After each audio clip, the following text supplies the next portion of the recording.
You know that specific rhythm a heavy stamping press makes when it is running perfectly? It is a low chest-thumping heartbeat that vibrates through the concrete floor and settles right in your bones. For 32 years, that sound was the soundtrack of my life. I am Donald Vance, and at 54 years of age, I have spent more time inside the walls of Vulcan Manufacturing than I have in my own living room. My hands are permanently stained with lithium grease, and my left shoulder has a dull ache from decades of leaning over control panels. But I know every screw, every relay, and every line of code in this place. I possess what the corporate suits call legacy knowledge, though they usually say it with a smirk, right before they try to cut your pension. It was a cold Tuesday morning in October. The air inside our Michigan plant was thick with the smell of ozone, burnt oil, and wet metal. It is an industrial perfume that you never quite get out of your skin, but after 30 years it feels like home. I was standing by Station 4 on Line 3. Line 3 is our temperamental monster. It is a 20-year-old welding and stamping line that runs on custom logic boards. If the humidity in the plant drops below 40%, the optical sensors start throwing phantom errors. The manuals say to replace the sensors, but that costs thousands. I discovered years ago that if you adjust the mounting bracket by exactly 1/4 of a turn, the line runs flawlessly. You do not find that in a manual. You feel it in the soles of your work boots. The vibration changes from a steady march to a jagged limp, and that is when you grab your wrench. I was adjusting that sensor bracket when I felt a presence behind me. It was not the heavy, solid step of a shift worker in steel-toed boots. It was the quick tapping sound of thin-soled dress shoes. I did not turn around. I just kept my eyes on the optical bracket. "You are standing in the yellow safety zone," I said, raising my voice over the din of the pneumatic lifters. "Unless you are wearing steel toes and have a high-voltage maintenance ticket, you are about 12 inches away from a heavy fine. Donald, right?" "The legacy specialist," a voice replied. The voice was smooth, clean, and entirely devoid of the gravel that comes from working for a living. I turned around and wiped my hands on a grease-stained rag. Standing there was Oliver Jenkins, our newly hired director of optimization. Oliver looked like he was about 28 years old, freshly minted from some business school, where they teach you how to fire people using spreadsheets. He wore a crisp blue suit that cost more than my first truck, and his hands were as soft as a baby. He was holding a sleek tablet like it was a shield, looking at my dirty coveralls with a mix of amusement and quiet disgust. "Systems architect," I corrected him. "And you must be the new modernization expert corporate sent down to explain how to do more with less." Oliver smiled, showing off a set of perfectly white teeth. "Actually, Donald, my title is Director of Optimization. We are looking to pivot. We need to streamline our operations and eliminate what we call manual dependencies." "Pivot," I repeated, tasting the word. It felt like chewing on a piece of tinfoil. "Is that the new word for breaking things that are already running fine?" He let out an empty laugh. "That is the classic legacy mindset, Donald. You see a machine that works. I see an asset running inefficiently. I have been auditing the logs. You spend 40% of your day manually overriding the logic loops on line 3. That is wasted bandwidth. We need a standardized system. We will automate the automation." I stared at him for a long moment. I wanted to explain that line 3 was not just a collection of steel and wires. It was an old machine with decades of custom patches, running firmware that the original builder stopped supporting when the internet was still new. The manual overrides were not wasted bandwidth. They were the only reason the line did not self-destruct when the temperature fluctuated. But looking at Oliver, I knew the words would just bounce off his expensive haircut. He was already listening to the applause in his own head. "We have a meeting in 20 minutes, Oliver said, tapping his screen. "All key staff will be there. I am presenting the new digital roadmap. I suggest you attend." "I will be there," I said, turning back to the bracket. "As soon as I finish making sure line 3 does not eat this next batch of steel plates." He walked away, stepping carefully over a pile of scrap metal like he was walking through a swamp. I watched him go, and my chest felt tight. It was not the normal pressure of a shift deadline. It was a cold, sinking feeling. It was the same feeling you get when you see a line of dark clouds rolling in over Lake Michigan. You know the storm is coming, and you know there is nowhere to hide. I finished tightening the bracket. The machine hummed back to life, its steady rhythm returning. I patted the side of the safety cage. "Do not worry, girl," I muttered.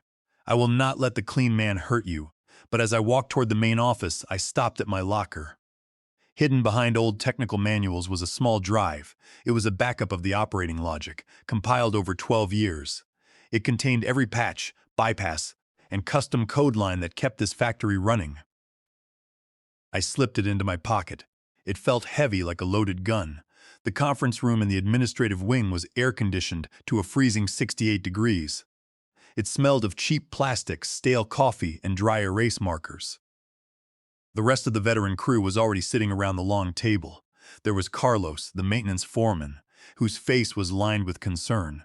Beside him sat Walter, our senior machinist, and Toby, the junior system support kid who looked like he wanted to be anywhere else. We all knew what was coming. The rumors of corporate restructuring had been floating around for weeks, but seeing Oliver Jenkins stand at the head of the table made it real. Behind him, a massive screen glowed with a slideshow. It was filled with buzzwords like synergy, digital transformation, and resource optimization. "Welcome, team," Oliver said, pacing back and forth with his hands clasped behind his back. He did not sit. He wanted to project authority. "I have spent the last 2 weeks analyzing our production metrics, and to be frank, I am astonished. The level of reliance on tribal knowledge in this plant is a massive operational liability. We have critical systems that depend entirely on individual employees. If Donald Vance here gets hit by a bus tomorrow, Line 3 stops running. If Carlos decides to retire, our electrical maintenance plan vanishes. This is an unacceptable risk. Corporate has authorized a transition to a fully standardized cloud-based system. We are eliminating custom local code. We are digitizing the floor."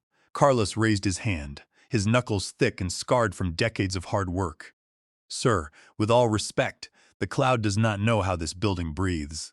The sensors do not show that the hydraulic lines on press 4 expand when the temperature drops in January. The digital sensors do not catch that.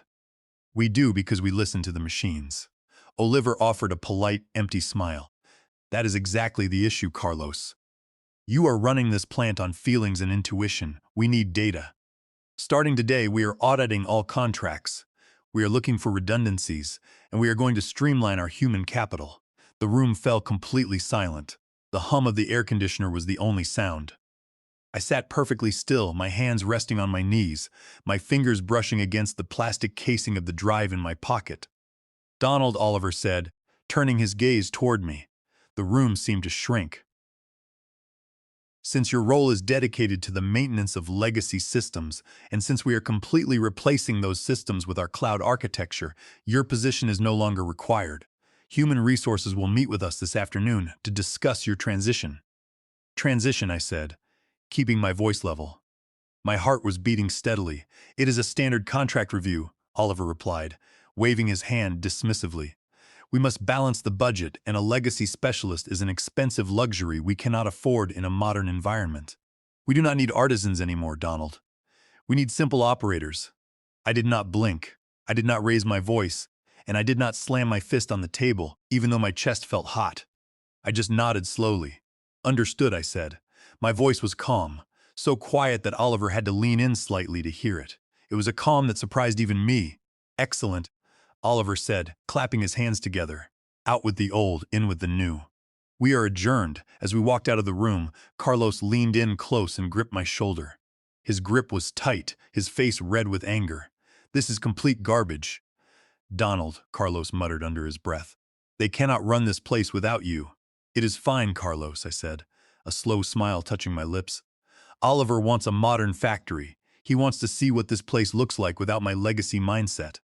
I think we should let him see it." I walked back to my desk in the corner of the maintenance bay. It was a cluttered space filled with old schematics, manuals, and half-empty coffee mugs. I sat down at my computer terminal. Oliver thought he was just letting an old worker go. He did not realize he was pulling the control rods out of a running reactor. I opened the main command console. My fingers moved across the keyboard with the speed of pure muscle memory. I was not stealing any corporate data, and I was not deleting any files that belonged to Vulcan Manufacturing. I was simply packaging my personal digital assets. 12 years ago, when the factory was upgrading its stamping controllers, the company refused to pay the high licensing fees for the European software. The previous president had signed a contract allowing me to write a custom operating kernel. The agreement stated that the code remained my personal intellectual property, licensed to the company for $1 per year, contingent on my active employment. If my employment was terminated, the license was revoked. I compiled the final encrypted system files and loaded them onto my personal drive. I removed my signature from the active memory path, leaving the system running on a temporary loop. I stood up, packed my personal manual books into a cardboard box, and waited for the call from human resources. The floor beneath my feet was vibrating with the familiar hum of the machines, but to me it sounded like a clock ticking down to zero. The human resources office was located in the administrative tower. It smelled of artificial lavender and stale paper. A young assistant sat behind a polished desk, looking nervous, while Oliver Jenkins stood by the window with a look of smug victory. They handed me a severance agreement. The document offered 10 weeks of pay in exchange for a non-disclosure clause and the immediate surrender of all company properties. I signed the paper without reading the fine print. I did not care about the rules anymore. I handed over my keys and my company phone. I kept my personal drive in my pocket, completely untouched. Toby, the junior IT kid, was assigned to escort me to the parking lot. He looked embarrassed, refusing to meet my eyes as we walked past the active stamping lines. "I am sorry about this, Donald," Toby whispered as we reached my truck. "It is not right." "It is just business, Toby," I said, throwing my box into the passenger seat. "Just remember what I told you about line 3. Do not let the pressure build up in the third manifold." He nodded quickly, and I drove away, leaving the factory behind. I drove north, heading toward my sister's quiet house in Traverse City. I wanted to sit on the porch, look at the water, and forget about the sound of metal for a few days. The first day of my retirement was quiet. The second day was even quieter. But back at Vulcan Manufacturing, the wheels were already coming off the wagon. Oliver had wasted no time. On Monday morning, he officially severed the local database connection and routed the machinery controls to the new cloud-based network. He called it the dawn of a new era. The trouble started almost immediately on Line 2. Line 2 is a high-speed assembly system that uses robotic arms to weld the structural components of automotive frames. The movements must be synchronized down to the millisecond, but the connection to the remote cloud server introduced a latency of 200 milliseconds. In the world of high-speed manufacturing, 200 milliseconds is an eternity. It is the difference between a clean weld and a crushed piece of steel. Carlos told me later that the machines began to hesitate. The smooth, rhythmic sound of the welding tips turned into a jagged, sputtering clatter. The robotic arms looked confused, pausing mid-motion as they waited for instructions from a server located 3 states away. "Stop the line," Carlos had yelled to the control room, but Oliver, standing on the observation gantry, waved him off. "It is just the learning phase of the optimization algorithm," Oliver shouted down. "The neural network is calibrating to the speed of the line. Let it run," so they let it run. The latency grew worse as the network traffic spiked.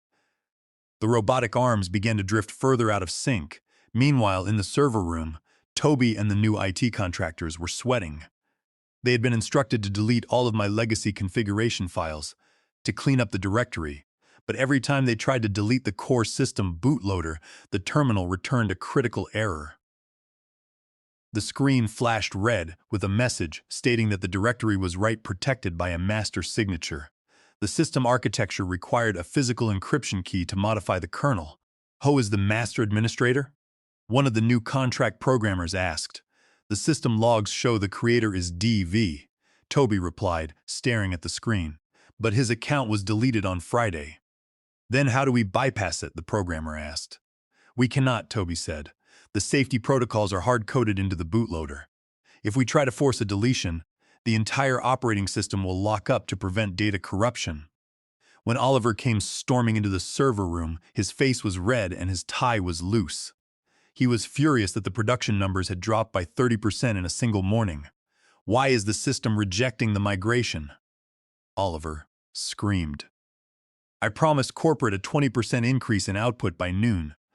We are locked out by the legacy safety kernel, Toby explained. The code is programmed to reject any external modifications that do not match the architect's signature. We need the password from Donald. I am not calling him, Oliver hissed. I am the director of optimization. Hack the system. Override the safety loops. If we disable the safety loops, the machines will not check their own positions, Toby warned. If a sensor fails, the robots will keep moving. It could cause a catastrophic crash. I do not care about your warnings, Oliver shouted.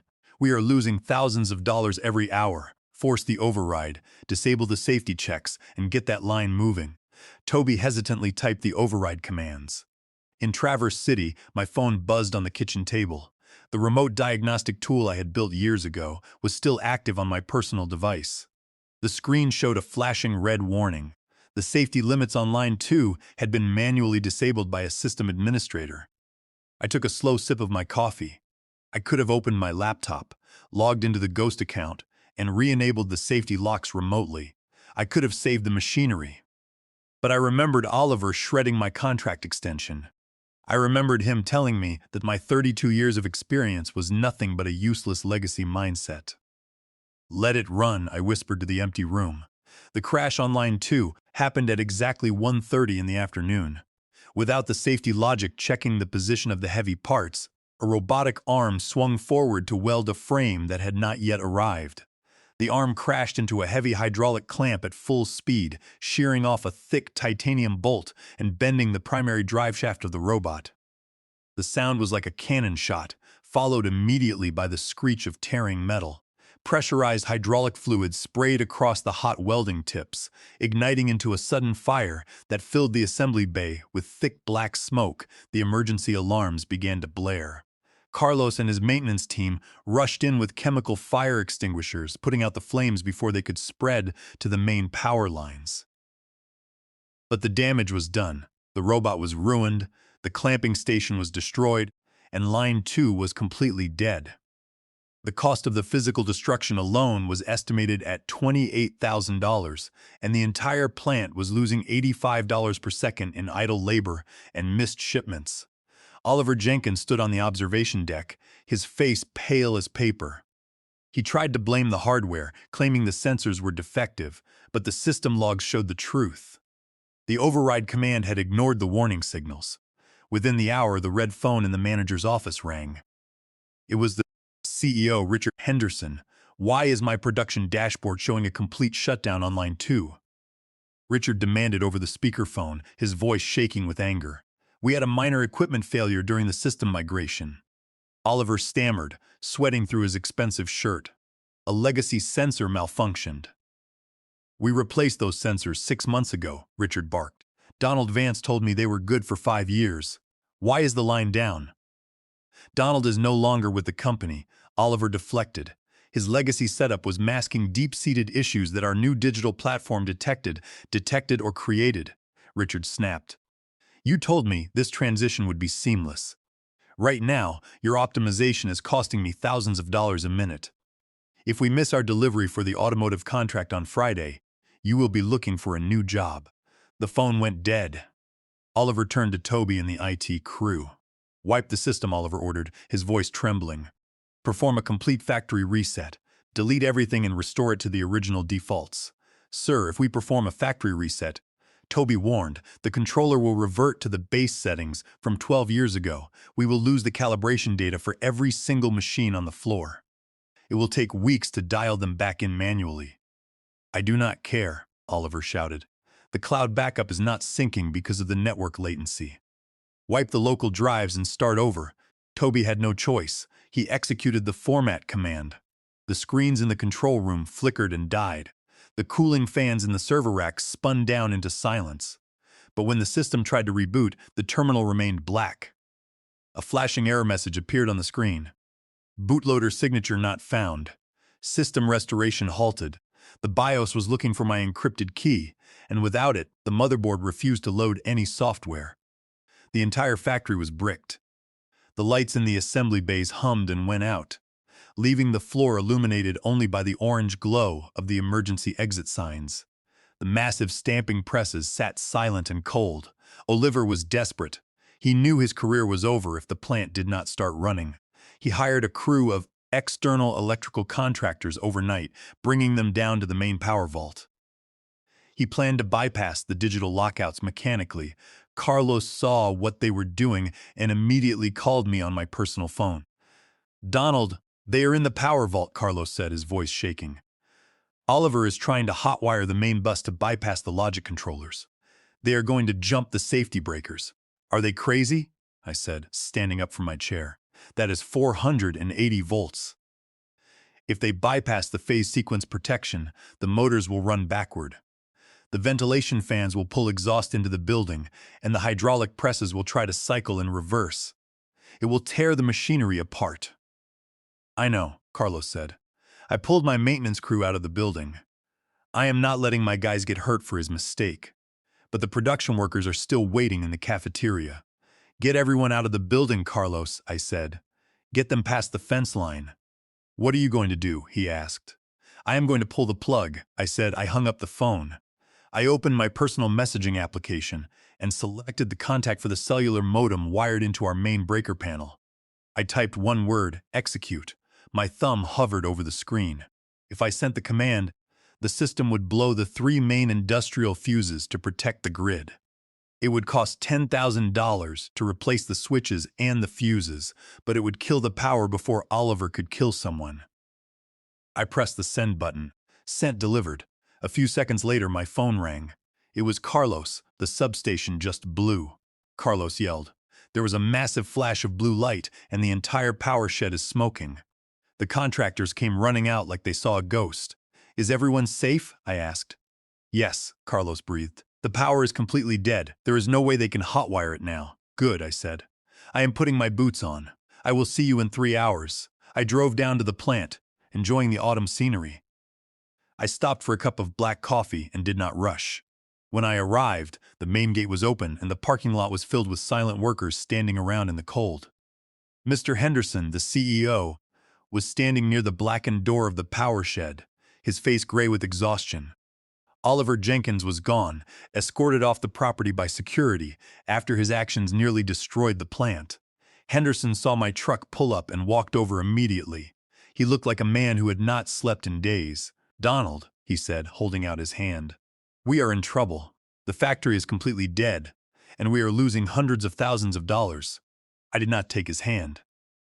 I just leaned against the side of my truck. "I heard Oliver's modernization plan went well," I said quietly. He looked down at the gravel. "Oliver is gone. He was fired 2 hours ago. I was wrong to listen to him. I thought we could replace your experience with a cloud server. I did not understand that the machines need a human touch. Can you fix it?" "I can," I said. "But my rates have changed. I am no longer an employee. I am an independent consultant. My rate is $250 per hour, with a guaranteed 6-month retainer. And I want Oliver's old office cleared out and turned into a break room for the maintenance crew, with a top-quality coffee machine paid for by corporate Dawn," Henderson said, without a single second of hesitation. "Please, just get us back online." I walked into the dark server room where Toby and the IT crew were waiting. I pulled the black drive from my pocket and plugged it into the main terminal. I typed in my decryption password, and the green lights began to cascade down the screens. The custom operating kernel loaded, restoring the calibration profiles for every machine on the floor. Toby threw the main auxiliary power switch, and the factory began to wake up. The fans hummed, the conveyors slowly started to move, and the steady, familiar heartbeat of the stamping presses returned. Within an hour, Line 3 was running at full capacity, stamping steel with perfect precision. The workers on the floor cheered when they heard the rhythmic thrum. Carlos walked up to the observation deck, giving me a silent thumbs up. We had survived the optimization storm, and the old iron was running exactly as it was meant to run. I met with Henderson and the company legal team in the conference room. They handed me a consultant agreement pointing to the signature line. "Before I sign this," I said, sliding a document across the table, "we need to talk about the intellectual property." "What do you mean?" the lawyer asked, looking nervous. 12 years ago, when the company refused to pay for the proprietary licensing, I wrote the custom kernel myself. The contract signed by the previous president states that the code remains my personal intellectual property. The company was granted a license to use it for $1 per year, contingent on my employment. Since Oliver terminated my contract, that license was instantly revoked. The lawyer turned pale as he skimmed the document. I continued. Under Title 17 of the United States Code, Section 106, the exclusive rights to reproduce and distribute that software belong to me. For the last 72 hours, Vulcan Manufacturing has been running its entire production on unlicensed software. That is willful copyright infringement, and under federal law, the statutory damages are substantial. Henderson looked at the lawyer, who slowly nodded. "What are your terms, Donald?" Henderson asked, his voice quiet. "I want a new clause in my consulting contract," I said. "Vulcan Manufacturing gets a permanent license to the software, but I retain absolute veto power over any future digital optimization plans. Nobody touches my code without my written consent, and I want a reserved parking space right next to the main door." I signed the contract, and Henderson shook my hand. 6 months have passed since that day. The factory runs better than it ever has. The cloud servers are gone, and the local control loops are running smoothly. I spend most of my time in the control booth, drinking coffee and watching the green metrics on my screen. Toby is now the junior systems architect, and he is down on the floor teaching the new apprentices how to listen to the machines. "Respect the iron," Toby tells them over the radio. "If the motor whines, it is thirsty. If it clicks, it is angry. Do not rely on dashboards alone. You have to listen to the machine." I smile, hearing his words drift through the speaker. I take a slow sip of my coffee and look out over the humming floor. The new era has arrived, but the legacy knowledge remains the foundation of it all. The kid is going to be just fine, and this plant is in safe hands.